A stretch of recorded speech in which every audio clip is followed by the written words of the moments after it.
Vita unayoona watu wanapigana, chanzo ni shetani. Kwa nini watu wanapigana?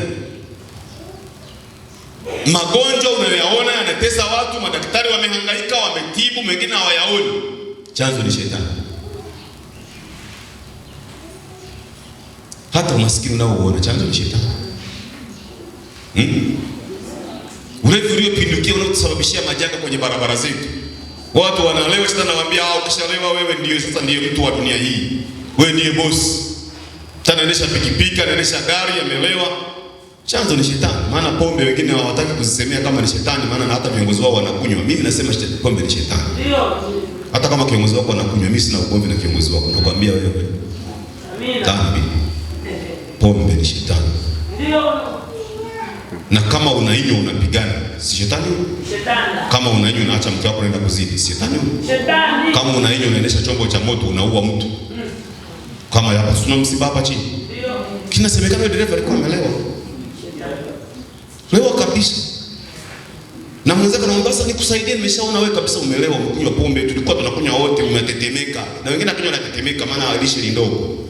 Sasa bwana mimi nikusaidia sasa, mimi gari la kwangu usinizingue bwana. Mimi naendesha.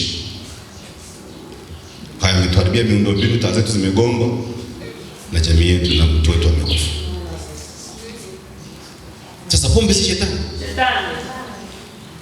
Na nilikuwa nazungumza na mtu mmoja nikamwambia, kama wanaume watataka kwenda mbinguni na watataka kufanikiwa, inabidi wajihadhari na mambo yafuatayo. Ndio. Jambo la kwanza, wajihadhari na zina. Wajihadhari na michepuko. Ndio. Wajifunze kuridhika na mke wako. Kama una mke, kaa na mke wako.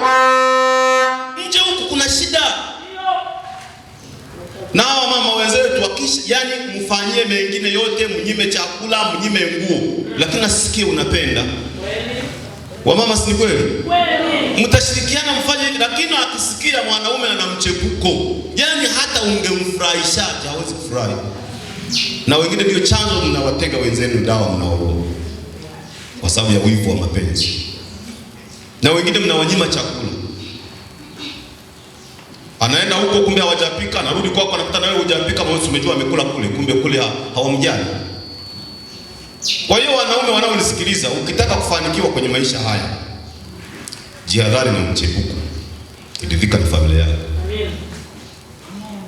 Sawa jamani? Jambo la pili, mwanaume jihadhari na ulevi.